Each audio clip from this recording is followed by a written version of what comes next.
This is a 2-mark question asked in GATE 2021 of electrical. This is from signal subjects and from Fourier transform topic. The given question is, let f of t be an even functions, that is f of minus t equals to f of t for all t. Let the Fourier transform f of t defined as the standard Fourier transform integral is given. Suppose df omega by d omega is equals to minus omega into f of omega for all omega, and f of 0 is equals to 1, then which of the following relation is true? Like if you see all the options, so we are supposed to tell whether f of 0 is greater than or less than or equals to 1, or whether f of 0 is 0 or not. This is what is given in all of the 4 options. Okay, so this is what the information given. The given function is a even functions, and f of omega indicates the Fourier transform f of t. Then df omega by d omega is given by minus omega into f of omega, where f of 0 is 1. That is, f of omega at omega equal to 0 is 1. That's what given. And we are supposed to comment regarding, so what is this f of 0? Whether it is greater than 1, less than 1, or equals to 1, or is equals to 0. So how do you find it? And this is a very popular relations. So in Fourier transform topic, I think you must have gone through this particular relations. Anyway, in case not, let's see from scratch what is the solution of this particular problem. So from this, what I can write is df omega divided by f omega is equals to minus omega d omega. So I just took this f omega to this side, and this become minus omega into d omega. So now if I integrate both sides, you can see you get it is ln f of omega, and this is, if you integrate this, what do you get? You get it is minus of omega square by 2, and integrations we generally take constants, right? So because this is a indefinite integral, so integration of this is ln f omega, and this is minus omega, minus I am getting because of this minus, and integration of omega d omega is omega square by 2, and again I am putting a constants. But if I ask you what is f of omega, so f of omega happens to be, if you take this ln to this side, this is e raised to power minus of omega square by 2 plus this is c. But what is being given is f of 0 is 1. What is the meaning of this? That is f of omega evaluated at omega equal to 0 is 1. That is what is the meaning of this statement. This is equivalent to this. So if I substitute here omega equal to 0, so f of 0 happens to be, you can see if you substitute here, so it is e raised to power c only, e raised to power c only, right? Because if you substitute omega equal to 0, 0 by 2 is 0, 0 plus c is c, okay? So from this, so what is this? But f of 0 is given as 1. So 1 is equals to e to the power c. So obviously c equals to 0, because e raised to power 0 is 1. So e to the power c is 1 means c equals to 0, okay? Now the point is, if c equals to 0, so you can substitute it back here. So what do you get? You get f of omega is equals to e raised to power minus of omega square by 2. F of omega is equals to e raised to power minus omega square by 2. But the question is asked for the time domain functions. The question is asked for the time domain function, that is f of t. But what I got is I got f of omega. So directly f of omega was not given. So based on the information which was given, I just obtained what is f of omega. Then I have to find its inverse Fourier transform f of t, and there I will substitute t equal to 0, and from there I will select which option is correct. So how do you get it? So in the theory you must have learned this. What is the Fourier transform of e raised to power minus at square? So this is the standard Gaussian pulse, e raised to power minus at square. So I believe all of you know this. What is the Fourier transform of these functions? E raised to power minus at square. So this is given by, what is the Fourier transform of this?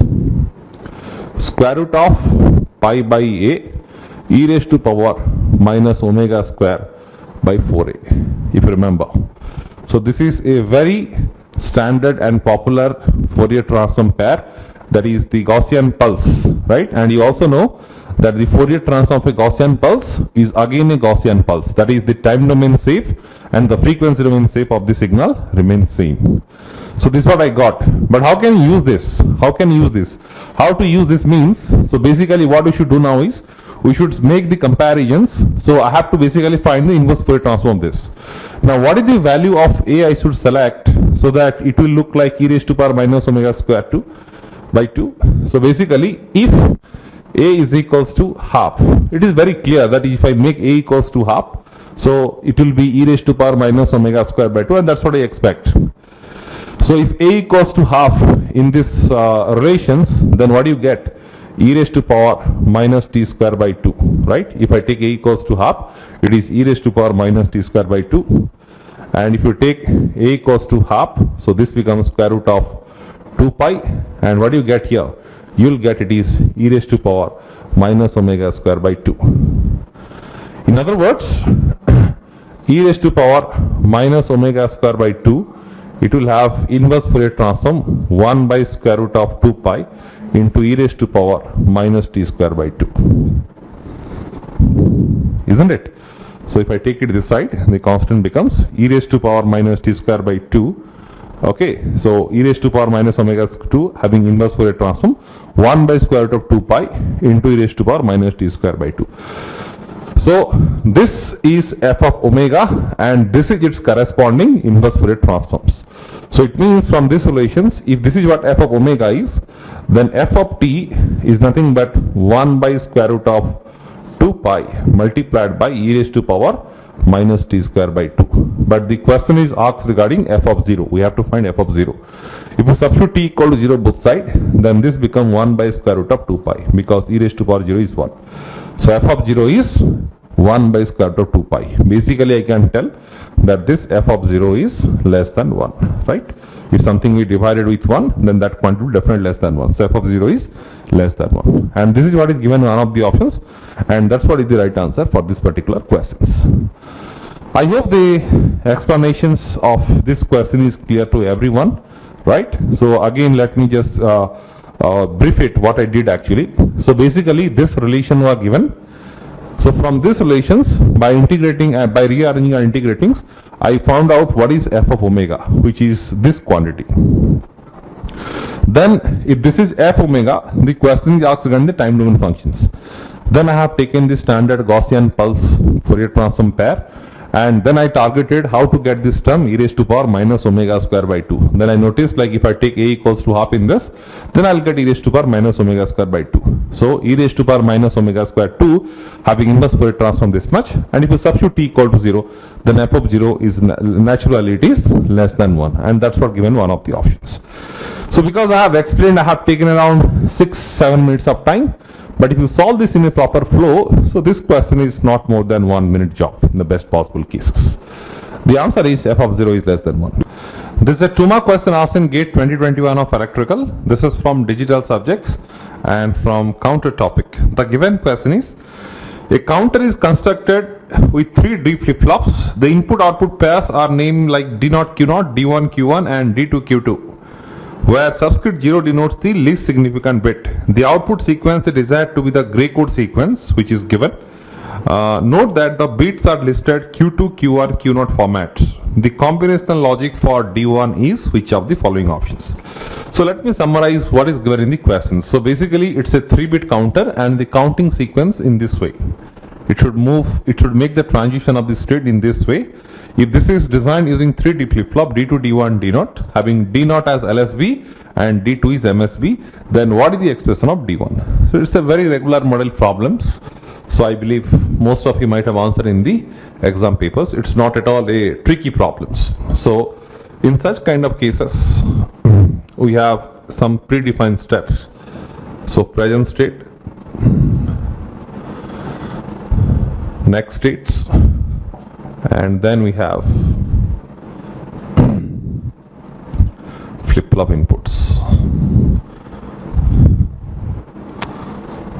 So present state, so it is Q2, Q1, Q0. Next state Q2 plus, Q1 plus, Q0 plus. Flip-flop inputs are D2, D1, D0, because there are 3 flip-flops. Okay, now arbitrarily let me write all the possible combinations,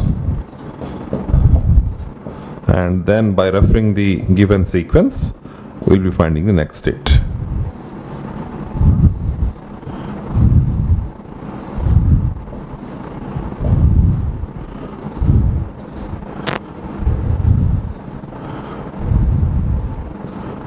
Yeah.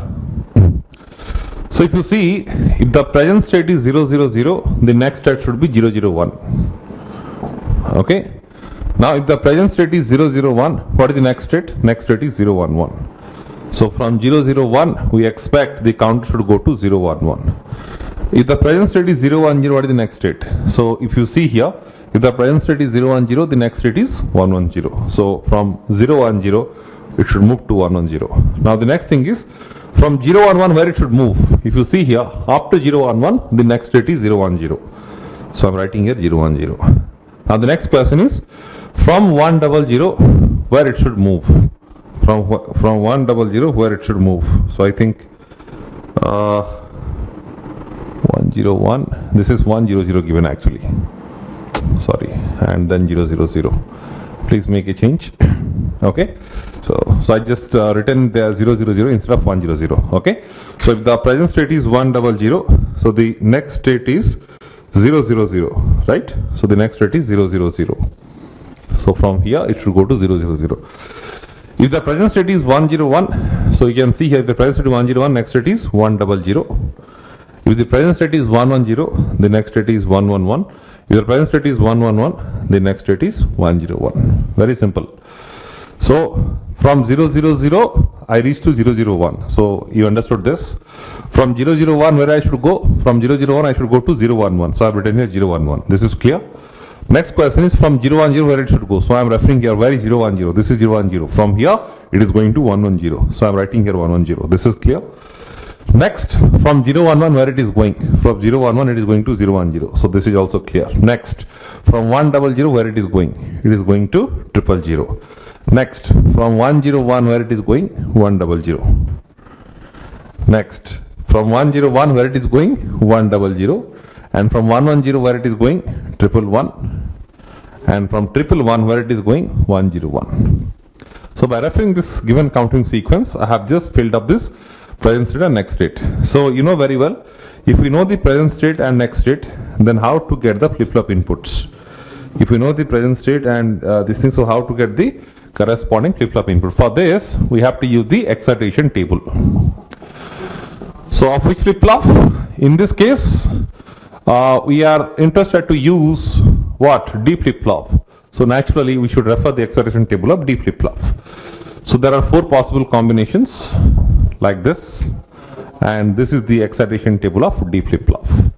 By referring the present state and next state while finding the flip-flop input, we refer the excitation table. By referring the flip-flop input present state, if we are interested to get the next state, we should go for the, what is that? State table, right? Not excitation table. But here my interest is to find D1. So there is no point to find this D2 and D0 as far as this question is concerned. So I am not interested for D2 and D0. I am only interested for D1. That's what is asked in the questions. So to refer, to find D1, so the corresponding flip-flop present state and next state should be refer. So if I am finding for D1, then I should refer Q1 and Q1 plus to find this D1. So by referring Q1 and Q1 plus column and using this excitation table, I will be filling up this particular column, what is flip-flop inputs. 0, 0, 0, 0, it is 0. 0, 1, 0, 1, it is 1. 1, 1, 1, 1, it is 1. Again 1, 1 we are getting, this will be again 1. Then 0, 0, the top row is 0. Next 0, 0, it is again 0. Next 1, 1, it is again 1. Next 1, 0, it is again 0. So this is what your D1 is. So D1, if I try to write this as a functions of Q2, Q1, Q0s, what are the mean terms I will get? So mean term means what are the rows where we have logic 1. So this, this and this. So the corresponding input combination, if I see 1, then I have 2, then I have 3, and then I have 6. So I am getting here 1, 2, 3, 6. You can see here there are 4 mean terms, 4 max terms. 1, 2, 3, 4, 4 mean terms and 4 max. What are the mean terms? Mean term 1, mean term 2, mean term 3 and mean term 6. These are the 4 mean terms. So I am taking a 3 variable K map. So this is your Q2, this is your Q1 and Q0s. So this is your Q2 bar, this is your Q2, This is your Q1 Q naught bar. This is your Q1 bar Q naught. This is Q1 Q naught, and this is Q1 Q naught bar. So we can plot the corresponding mean terms. Mean term 1, mean term 2. Sorry, this is 0, 1, this is 3, and this is 2. And then I have 6 also. 4, 5, 7, and 6. 0, 1, 3, 2, 4, 5, 7, 6. So I have 4 mean terms. I have plotted 4 mean terms. So now if you try to group them, so clearly there is no possibility of quad. So there are 2 possible pairs. So what is the expression of this pair? From row I will get Q2 bar, and from column the common part is Q naught. So the expression of this particular pair is Q2 bar Q naughts. And what about this? The expression of this particular pair is Q1 Q naught bar. You don't get anything from row because in row all are varying. Column is constant Q1 Q naught bar. So basically the expression of D1 is or combination of this and this. That is Q1 Q naught bar plus Q2 bar Q naughts. So this is what the final answer is. So Q2 bar Q naught plus Q1 Q naught bar. So this is what was given in one of the options, and that's the right answer for this particular questions. This is a 1 mark question asked in GATE 2021 of electrical. This is from signal subjects and from classification of system topic. The given question is, if the input x of t and output yt of a system are related as yt equals to max of 0 comma x of t, then the system is. So if you see the options, we are basically interested regarding the linearity and time invariance property. So you want to know whether it is linear or non-linear, or it is time variant or time invariance. So it's a very popular model questions, right? So let us first concentrate regarding linearity. Linearity having again 2 parts, additivity and homogeneity. So let's go into additivity. If any of the property doesn't satisfy, we can simply say it is non-linear, right? So I'm going with additivity first. So what I'm assuming is, if I give the input x1t, let's say the output I'm getting is y1t. If I give the input x2t, then the output what I get is y2t. Then if I give the input x1t plus x2t, then I should get the output y3t. So I'll be telling it is satisfying additivity property provided y3t is equals to y1t plus y2t. So this is the conditions.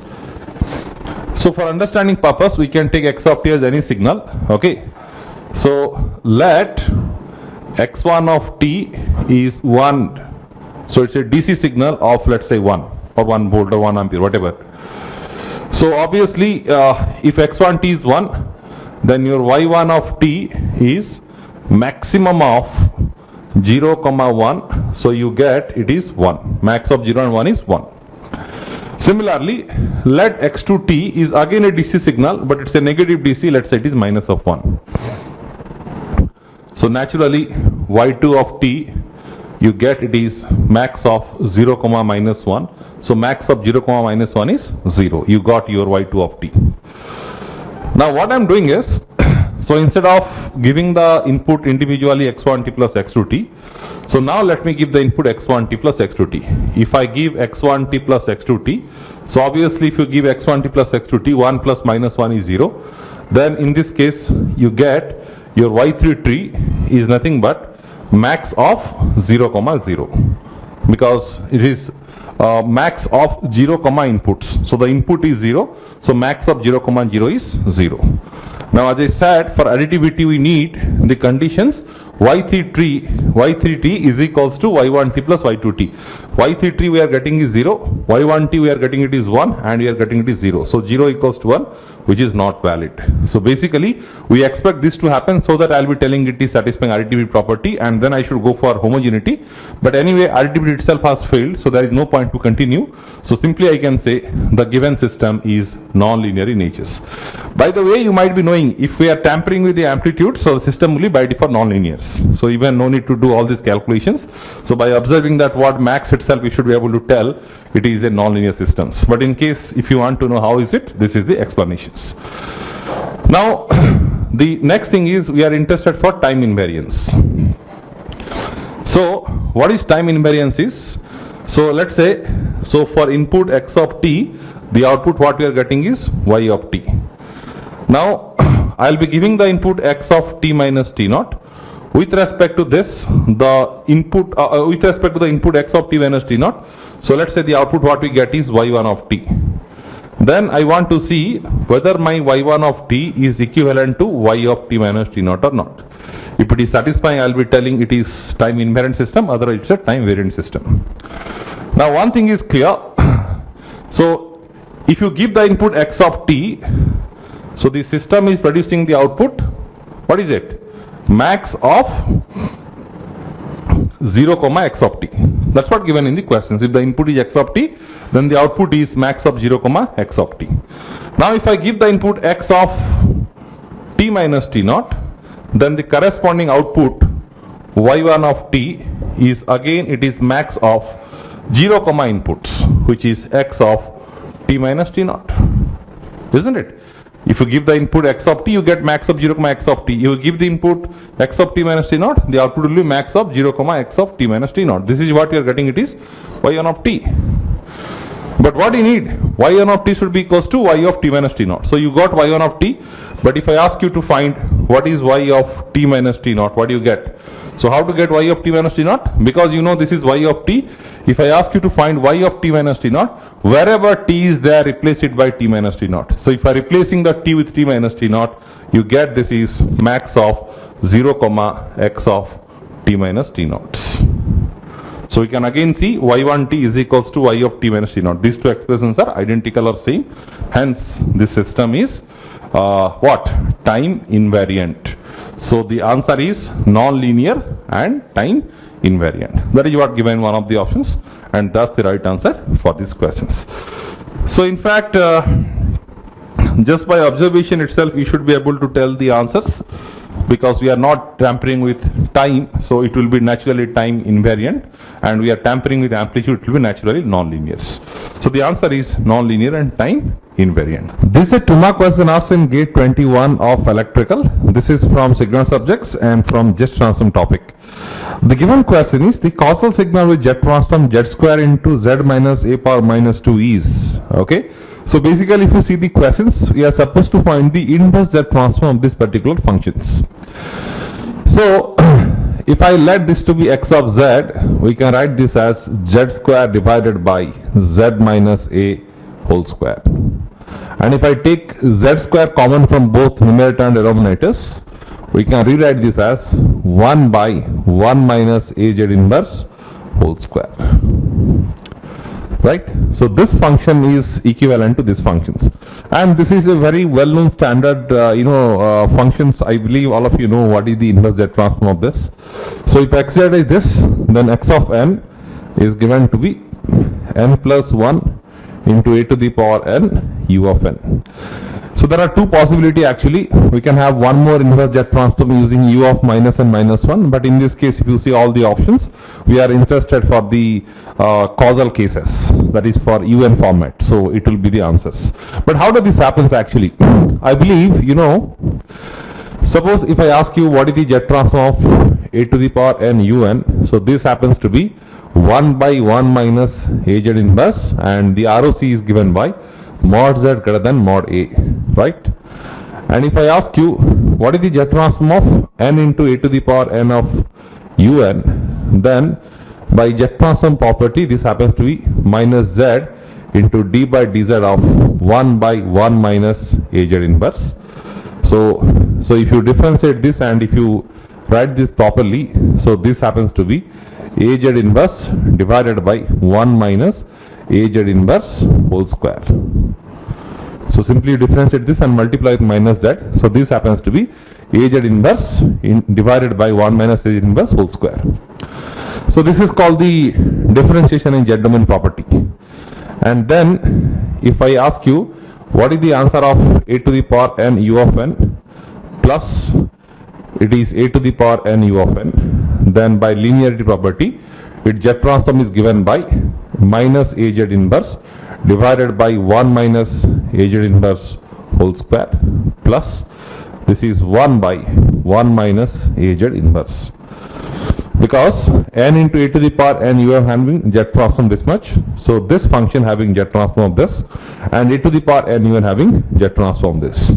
Together if you see, I can take a to the power n even common. If I do that, then I have n plus 1 and this is a to the power n u of n. If I take a to the power n u of n common, it is n plus 1. So this is having jet transform. By linearity property you have to add it. So if you add this, you get 1 by az inverse and this is whole square, and simply you can see here. So what do you get? So you get here, it is, sorry, this is az inverse, right? This is az inverse. So this function having this much, right?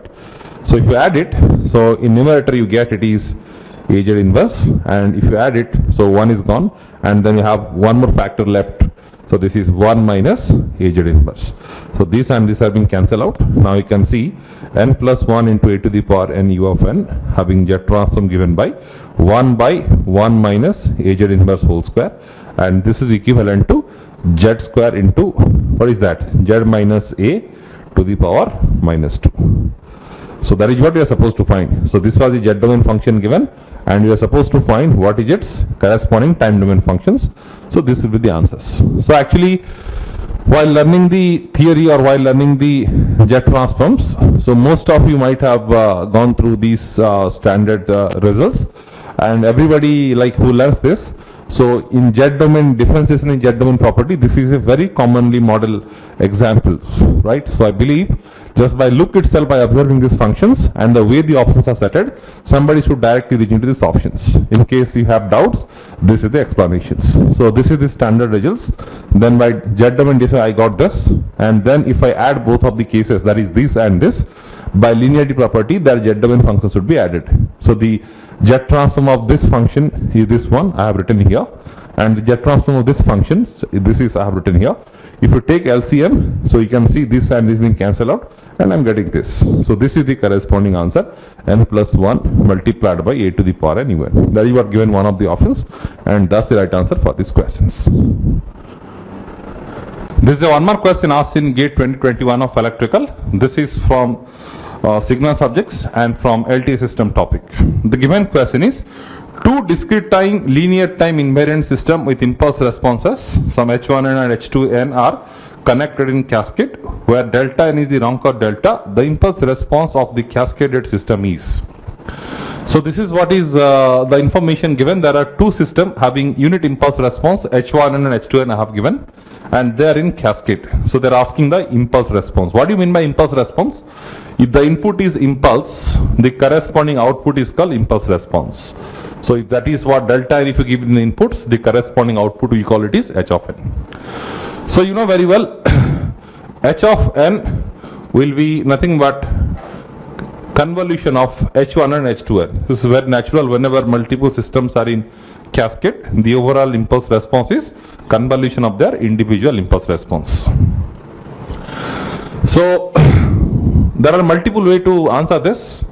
So delta of n minus 1 plus delta of n plus 1, this is your h1 of n, should be convolved with delta of n plus delta of n minus 1. So delta of n minus 1 convolved with delta of n plus delta of n minus 1 convolved with delta of n minus 1 plus delta of n plus 1 convolved with delta of n plus delta of n plus 1 convolved with delta of n minus 1. So simple like a plus b into c plus d, the way we used to expand, this is the same way I have just expanded it, this particular expressions. we need to have one property, delta of n minus n naught convolved with delta of n minus n1 is given by delta of n minus of n naught plus n1. This is based on the shifting property of the convolutions. Delta of n minus n naught convolved delta of n minus n naught 1 is delta of n minus n naught plus n1. So using that logic, so and one more thing, like any signal convolved with impulse signal, delta of n minus n naught convolved with delta of n is equals to delta of n minus n naught. Or if I replacing this with x of n convolved delta of n is x of n. So delta n convolved delta of n minus 1 is delta of n minus 1, And in this case, delta of n minus 1 convolute delta of n minus 1 is delta of n minus 2. If you compare with this property, you take n naught equals to 1, n1 equals to 1. So here if you substitute 1 plus 1, 2, so you get delta of n minus 2. Again, based on this property, delta of n plus 1 convolution and delta of n is delta of n plus 1. And in this case, it will be delta of n only, because this is n plus 1, this is n minus 1. n naught, if you compare minus 1, n naught is plus 1. So this term becomes 0, you simply get is delta of n. So this will be the corresponding answer actually if you try to rearrange this. So this will be delta of n minus 2 plus delta of n minus 1 plus delta of n plus delta of n plus 1. So this is given in one of the options, and thus the right answer for these questions. So this is very straightforward questions, right? No twist, nothing else. So this is the right answer.